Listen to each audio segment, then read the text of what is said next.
第二个笔法其实也从这个笔法来，也就是说，当我第一个笔法是这样来的时候，我第二个笔法是这样，然后这样就可以了。好，再看一遍。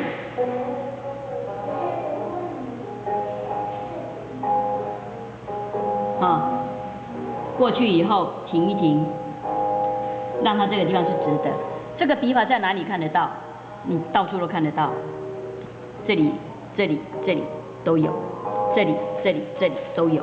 好，其实是从第一个笔法把它做了一些变化而来。好，第三种笔法也是从第一、第二把它小小变化了，都是一个力道的问题。可以问一下，这个你说这平的，那你怎么在平的？先把那上面的框这样过去以后，下有没有？你这样它才会平啊。这样过去以后它才会平啊。你要不要分解动作画一下？我这样回去比较好。有没有？就是你这样过去以后，这样对不对？对。哦，然后在这边停。哦，停。再做一个停。做一个停，然后转过来就好了。对对对。那我们这边不是第一个笔画不是这样吗？对不对？你只是把这个变成平的而已。把这个向下的斜角变成平的而已，变成在跟你齐平的这个地方而已。这样知道哈？第三种笔法就是，好，你在这样过去的时候，我们刚是这样嘛，对不对？现在我们不这样走了，我们这样过去以后，我这样回来，回来这里我才开始压，甚至于我尾巴也是慢慢抽，慢慢抽，让它两边都形成尖尖的，比较细的这样的情况。好，那什么时候用得到？我们来看一下。所谓抽是怎么样？是提起来吗？对呀，对对对。就慢慢把它提。就慢慢提起来就好了。就慢慢提起来就好了。只是呢，你不可以这样子。就速度放慢，速度放慢。就是你在这两块地方让它笔压多一点，它就会形成那样子的。好，那哪边用得到了？我们看一下。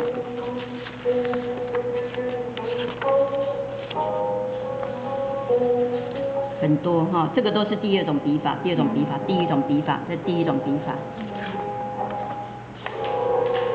好，这个是第一种、第二种，总是比较接近第二种这个还没有，对不对？这个也是第二种笔法，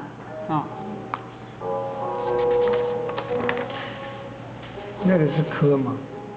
这个是科吗？那初初学者的初，前面很细，前面很细的，大部分你就要用到这种笔法。好，这个也有点接近了。好，尾巴就是我们刚讲的那种。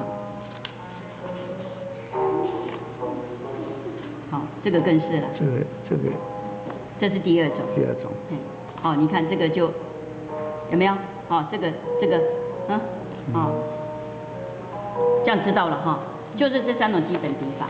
好，最后提醒大家，因为通常我都讲是三种笔法，后来发现你们刚开始写的第一天呢，就碰到困难了。就说当这个口啊，这边有口，我们来看一下哈。有问题要问我才知道说这些你们不懂，我们就可以，比如说以这个摆来讲哈。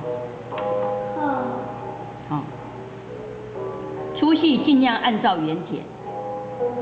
好，这边它不是像楷书这样抬上去，在旁边这样过来，不是，它是另外一笔。上去下来，上去下来，它可以平。很多都是平的。那你不要平也可以，像它前面是细细的，你就把这个笔上去以后。有没有？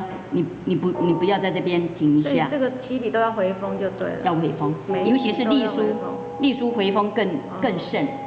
楷书有时候有些同学不太在意我讲的回锋，他们都不回锋，有些时候看不出来。可是等到他等到他在写行书，他就知道了，他软塌塌的，像一根没有力量的绳子一样。那时候要救，要从头了。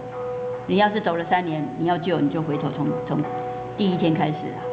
好，那就是不听老师讲了，老师就讲说你这个起笔非常的重要。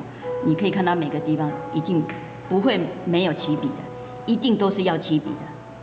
你如果没有起笔，就会写不像我的起头，就会写不像。好啊，所以这个口哈就是要这样，然后粗细注意一下，你就会比较接近。那我说实在话，隶属哈是比较容易上道的一个字体。哦，比如说啊，你在写这个白的时候，它这边凸出来，你就不要用自己的意思说，哦，没关系了，我不要了，不要讲没关系了，怎样？不要，他是这样，你就照他那样。我们没有照那样做，我们就再写一次，就这样子。好，那比如说像我们写楷书啊、行书也一样，同学都照自己的想法，这黄我会啊，就来了，就写他自己的黄，写起来都通通不像。好啊，比如说哦，它这个地方这3横很细，中间比较粗，对不对？他把它颠倒过来，那你这样怎么写也都不像，怎么写也都不像。好，所以粗细非常重要。粗细为什么重要？粗细就是表示它的味道。你没有它的粗细来的话，你的味道就会跟它不像。好，这样了解。好，简单讲就是这3种经典的笔法。好。这第一个，我认为这个才是经典的，这个是从这边变化过来。好，这个我再写一下好了，因为写得很乱，你回去又看不清楚。